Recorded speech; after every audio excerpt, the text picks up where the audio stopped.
Baik, kita beralih ke informasi lainnya pemirsa mengenai kasus COVID-19 di Jember meningkat dari klaster keluarga. Seperti informasi yang kami kutip dari laman antaranews.com yang telah diunggah 7 Juni 2021.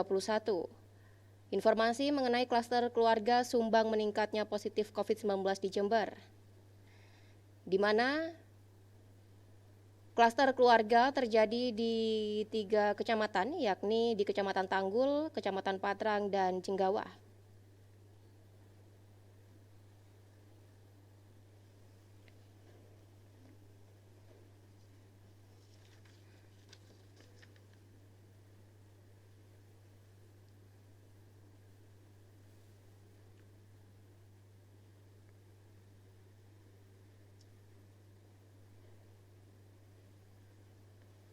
Ya, dan untuk mengetahui seperti apa perkembangan kasus COVID-19 yang dikabarkan meningkat dari klaster keluarga, saya akan mencoba menghubungi Jubir Satgas Penanganan COVID-19, Bapak Habib Salim. Halo, selamat sore. Halo, selamat sore, Ya, Mbak. selamat sore Bapak Habib Salim, Jubir Satgas Penanganan COVID-19. Sore, Mbak Ageng ini. Iya, perkenalkan Pak Habib, saya Ya. Ageng Widya Pak, dari program Gatekeeper FTV Jember. Saat ini kita sedang siaran Oh langsung ya, dan siap. membahas mengenai kasus COVID-19 yang meningkat dari klaster keluarga. Mungkin Pak Habib bisa menginformasikan kepada kami seperti apa Pak perkembangan kasus COVID ini Pak dengan adanya penambahan kasus dari klaster keluarga Pak Habib.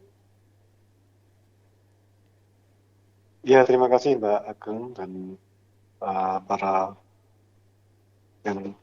pemirsa Ya, pendengar di pemirsa TV, FTV Jember Pak. pemirsa TV Jember, bahwasanya dalam beberapa hari ini, ada 4 hari ini ya, Ya, mulai tanggal 4 Juni, kemudian 5 Juni, sampai 6 dan 7, memang ada beberapa peningkatan.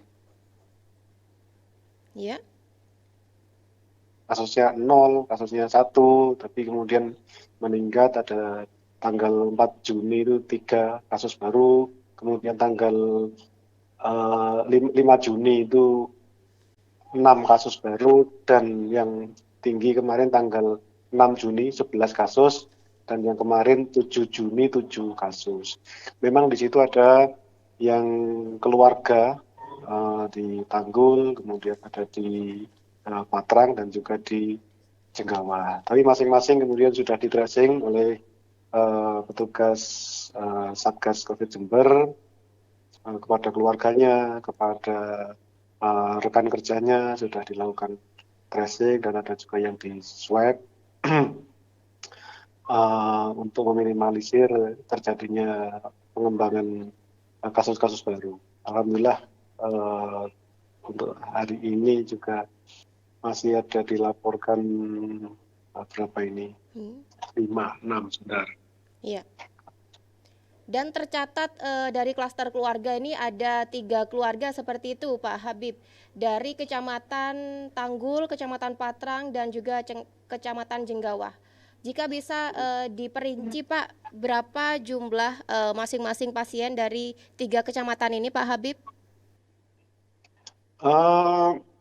Kemarin ada 5, 4, kemudian 4 ya, sekitar 4, 5, 5, 4, 5 ya, ada Iya, 14 kasus, dan itu tidak di rumah sakit semua, jadi ada di isolasi mandiri.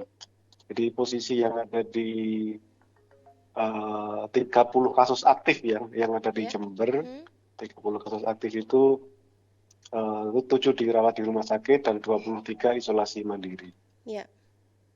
Dan memang ini apakah dari pekerja migran yang pulang ke Jember Pak? Kalau yang di Tanggul itu ya memang dari luar, dari Jakarta ya. Kemudian yang di Patrang itu memang ada dari pekerja migran yang ayah ibunya itu sebenarnya sudah di swab kemudian positif, tapi itu ternyata dijemput oleh keluarganya. Iya. Tapi kemudian sudah diketemukan oleh petugas di Patrang itu, kemudian sudah diisolasi di Rumah Sakit Dr. Sugandi. Iya.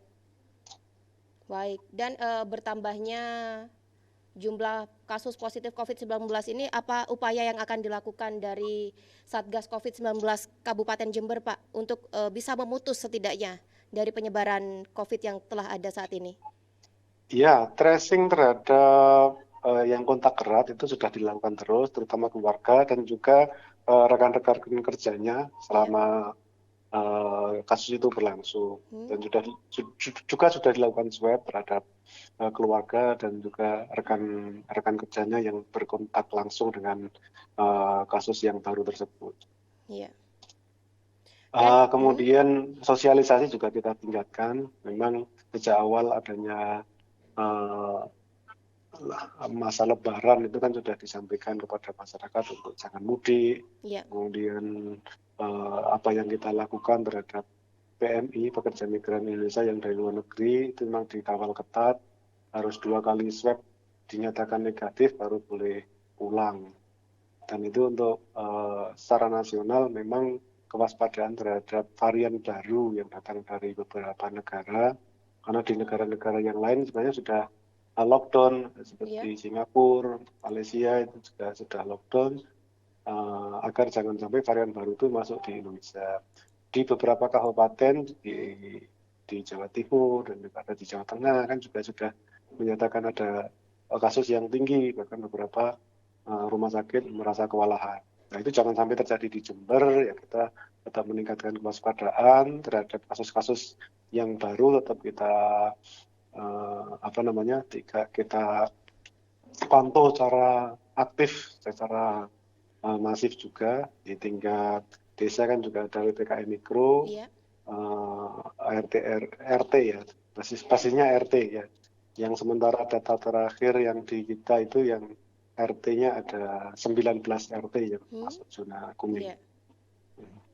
Dan juga ini Pak Habib, mengenai pelayanan tempat cuci tangan yang dikabarkan sudah banyak sekali yang rusak.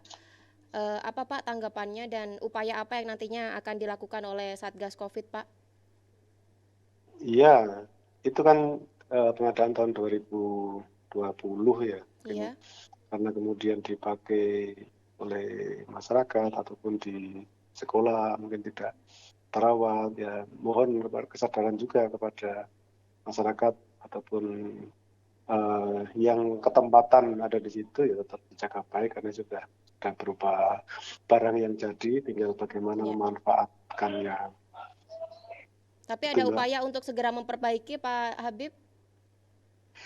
Iya, Iya. kalau memperbaiki ya sebenarnya sudah diperintahkan untuk Hmm. diperbaiki ya, di kita, tapi tetap itu kan persebarannya kan banyak ya, Iya. persebarannya kan banyak, dan juga tidak semuanya juga rusak ya, di Hmm. kasus-kasus tertentu yang rusak aja itu perlu kemudian perbaikan. Di situ ada di pasar, ada di sekolah ya Mbak ya. Iya.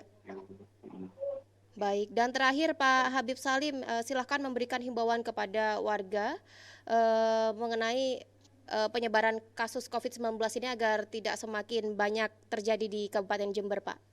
Iya, untuk warga Jember dan semuanya pendengar, pemirsa semuanya, Ya.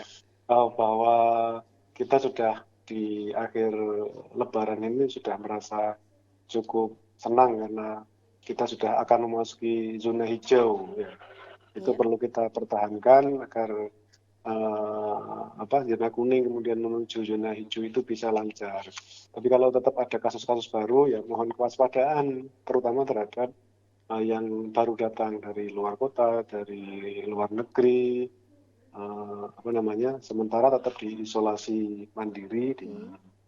di rumah ya kalau yang sudah terlanjur di rumah, tapi tetap pemantauan yang itu kita secara di pemerintahan kan kita uh, ditempatkan di lokasi yang itu menjadi karantina selama 2-3 hari ya. Ya. Untuk masyarakat ya diimbau tadi tetap prokes, menjaga jarak, mencuci tangan, kemudian jangan berkerumun, itu tetap kita laksanakan. Mudah-mudahan masyarakat juga paham akan hal tersebut. Itu bukan terjadi di Jember, tapi terjadi di Indonesia dan juga di luar negeri. Jangan sampai lockdown lagi kita. Ya. Kasihan biayanya lebih mahal lagi, tapi kita untuk sadar dengan menjaga prokes ini mudah-mudahan setelah zona kuning ini menjadi zona hijau di Kabupaten Jember. Amin. Ya.